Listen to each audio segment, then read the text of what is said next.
మీరు టైంకి తింటే గ్యాస్ ఫామ్ వస్తుంది. అప్పటి వరకు లివింగ్లో ఉన్నంతసేపు మంచిగా ఉండేవాళ్ళు. వన్స్ మ్యారేజ్ అయ్యాక ఎందుకు అలా ఉండలేకపోతున్నారు? ఎప్పటికీ ఏదైనా పంచాయతీ. కానీ కరెక్ట్ ఏజ్ ఉన్న వాళ్ళు గర్భం రావట్లేదు. అలాగే చిన్న ఏజ్లో అంటే ఒక 16-17లో మ్యారేజ్ చేసేస్తున్నారు చూడండి, ఆ పిల్లలకు ప్రెగ్నెన్సీ వచ్చేస్తుంది. యాక్చువల్లీ వన్స్ మెచ్యూర్డ్ అయిన తర్వాత any time ready to pregnant. బొప్పాస్కా తింటే గర్భం పోద్ది అనేది పచ్చబద్ధం. వెల్ క్వాలిఫైడ్ డాక్టర్లు మీరు అడగండి. ఎనీ మెడిసిన్ మీకు ఖచ్చితంగా ఒక జబ్బుకి ఇస్తే ఇంకో సైడ్ ఎఫెక్ట్ ఖచ్చితంగా ఉంటుంది. పునీత్ రాజ్కుమార్ లాంటి యాక్ట్ కూడా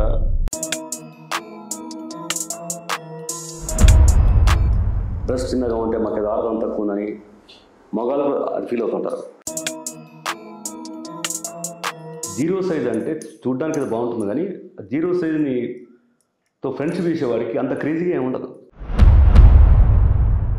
మీ అమ్మగారికి కూడా క్యాన్సర్ వచ్చింది అన్నారు, తర్వాత క్యూర్ అయిందని ఎలా అయింది?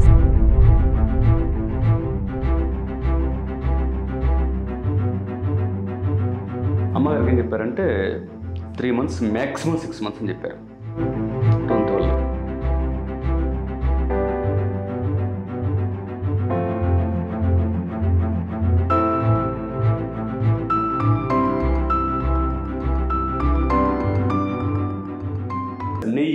నెయ్యి అనేది మగాళ్ళ సెక్సువల్ కెపాసిటీని పెంచే దివ్యౌషధం. అది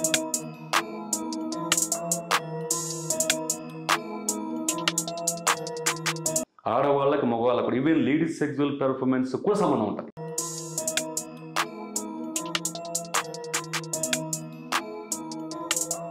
అది ఉల్లిపాయలో చిన్న ఉల్లిపాయ కూడా ఉంటుంది సార్. అది ఇంకా అది సెక్సువల్ కెపాసిటీ విపరీతం పెంచుద్ది. ఇంకా అది సెక్సువల్ ప్రాబ్లం మగాళ్ళకు ఉండే ఏ ప్రాబ్లం అయినా సరే ఆటోమేటిక్ గా సాల్వ్ అయిపోతుంది. వాళ్ళకి బాగా పెరగాలంటే ములక్కాలతో పాటు ఇంకా ఏమైనా ఉన్నాయండి తినేటి వాళ్ళకి పెరగడానికి?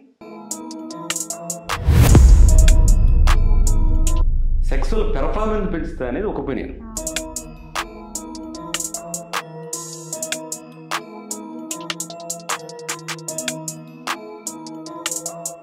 మన కిచెన్ని మించిన హాస్పిటల్ ప్రపంచంలో లేదు. నిన్ను మించిన డాక్టర్ ఇంకోటి ప్రపంచంలో ఎవడు లేడు.